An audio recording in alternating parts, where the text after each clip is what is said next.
अच्छा, तो अब हम लोग जो है ना देखने जा रहे हैं कि ड्रग्स जो है वो बॉडी से एलिमिनेट कैसे होते हैं। अब तक जो है हम लोग सारे जो है फार्माकोकाइनेटिक प्रिंसिपल्स को कर चुके हैं। अब जो है हम उसको बॉडी से बाहर भेजने जा रहे हैं ड्रग को, ठीक है। अब पहला तो आपको फ़र्क पता होना चाहिए एलिमिनेशन और एक्सक्रीशन का, ठीक है। एक्सक्रीशन और एलिमिनेशन सेम चीज़ें नहीं होती। एक ड्रग जो है वो हमारी बॉडी में एलिमिनेट हो सकती है विदाउट बीइंग एक्सक्रीटेड, यानी कि एक ड्रग है, अगर मैं कहूँ कि ये ड्रग जो है मेरी बॉडी से एलिमिनेट हो गई है, तो इसका मतलब ये नहीं है कि वो मेरी बॉडी से बाहर चली गई है या फिर वो एक्सक्रीट हो गई है, ठीक है। क्योंकि एलिमिनेशन हम ड्रग को तब बोलते हैं जब ड्रग जो है अपनी इनएक्टिव फॉर्म में कन्वर्ट हो जाए, ठीक है। अब हम ऑलरेडी पीछे पढ़ के आए कि मेटाबॉलिज्म से मोस्ट ऑफ द ड्रग्स जो है ना वो अपनी इनएक्टिव फॉर्म में कन्वर्ट हो जाती हैं। सो दैट मीन्स कि मेटाबॉलिज्म के बाद जब वो अपने इनएक्टिव फॉर्म में कन्वर्ट हो जाती हैं तो वो हमारी बॉडी से एलिमिनेट हम उनको कंसिडर करते हैं, क्योंकि अब फर्दर उनका हमारी बॉडी पे कोई एक्शन नहीं होता, ठीक है। This is elimination. एक्सक्रीशन क्या होती है कि अगर वो आपकी बॉडी से ही बाहर निकल जाए, मोस्ट ऑफ द टाइम जो आपका मेन एक्सक्रीटरी रूट होता है वो किडनीज़ के थ्रू होता है, यूरिन के थ्रू, ठीक है। अब इनएक्टिव फॉर्म में वो जब कन्वर्ट हुई थी, यानी कि जो हमारे पास एलिमिनेशन हुई थी ड्रग की, वो मोस्टली कहाँ पे होती है आपको पता है, लिवर में होती है, ठीक है। और एक्सक्रीशन का मेन रूट होता है आपके पास किडनीज़। लेकिन आपने जो है जो ड्रग हैं वो वोलेटाइल गैसेस की फॉर्म में दी थी, जस्ट लाइक एनेस्थेटिक ड्रग्स जो होती हैं, तो उनका जो मेन एक्सक्रीटरी रूट होता है ना वो लंग्स के थ्रू होता है। वो लंग्स के थ्रू मतलब एक्सपायर करके जो है ना बॉडी से एक्सक्रीट आउट होती हैं, ठीक है। ये तो था जनरल, पता होना चाहिए था कि एलिमिनेशन और एक्सक्रीशन में क्या डिफरेंस है।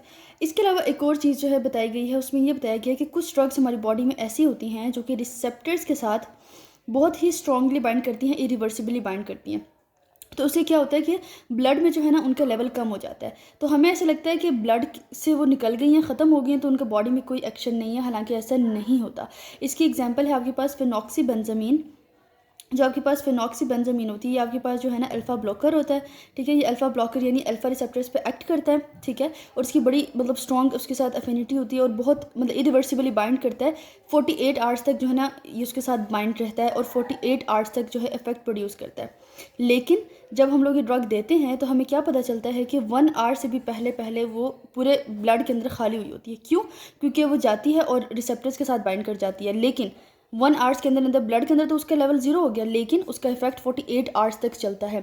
तो ये भी एक बात हमें पता होनी चाहिए। अब जो हम लोगों ने मेन एलिमिनेशन के मैकेनिज्म्स देखने हैं वो 2 तरह के होते हैं। एक होती है आपके पास फर्स्ट ऑर्डर एलिमिनेशन, दूसरी होती है आपके पास ज़ीरो ऑर्डर एलिमिनेशन। अच्छा, अब इन दोनों के दरमियान जो डिफरेंस है बहुत इंपॉर्टेंट है, एसईक्यू के हवाले से भी और वाइवा के हवाले से भी, और बहुत इजी भी है इसको समझना। अब फर्स्ट ऑर्डर एलिमिनेशन में आपके पास क्या होता है कि एक कांस्टेंट फ्रैक्शन जो है आपके पास वो एलिमिनेट होती है पर यूनिट टाइम, ठीक है।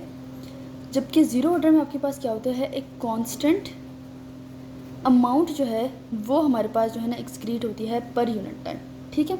अब इस बात का क्या मतलब है? इस बात का मतलब ये है कि अगर मेरे पास पहले 100 mg थी, तो एक पर्टिकुलर टाइम के बाद वो कन्वर्ट हो जाएगी 50 mg में, फिर 25 में, फिर 12.5 में, ठीक है। अब आप देख सकते हो कि हर पर्टिकुलर टाइम के बाद या हर हाफ लाइफ के बाद वो जो है ना अपने ओरिजिनल का 50% में रिड्यूस हो रही है। 100 से 50, यहाँ पे भी 50% जो है ना लॉस हुआ है। फिर यहाँ पे भी आप देख सकते हो 50% लॉस हुआ है, 25 में कन्वर्ट होगी, और वहाँ से 12.5 में जब कन्वर्ट हुई तो वहाँ भी 50% लॉस हुआ।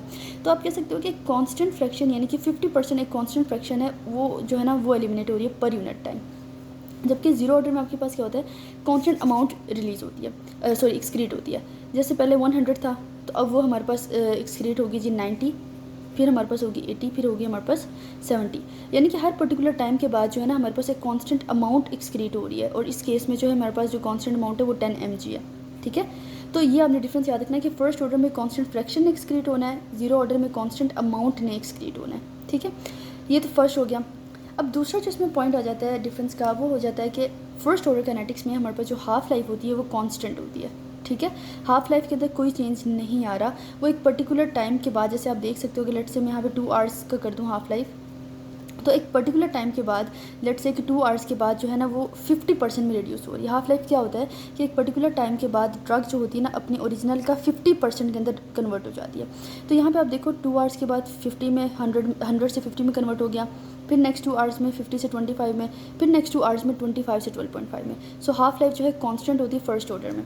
जीरो ऑर्डर में कोई हाफ लाइफ जो है ना उसका कोई चक्कर नहीं होता कि वो कांस्टेंट हो कि नहीं हो। हर टाइम के बाद, हर एक पर्टिकुलर टाइम के बाद उसने एक कांस्टेंट अमाउंट को ही एक्सक्रीट करना है, ना कि उसने 50% प्रोपोर्शन को एक्सीड करना है, ठीक है। जैसे आप यहाँ पे देख सकते हो 100 से 90 हुआ, फिर 80 हुआ, फिर 70 हुआ, कोई कांस्टेंट हाफ लाइफ नहीं थी हमारे पास, ठीक है।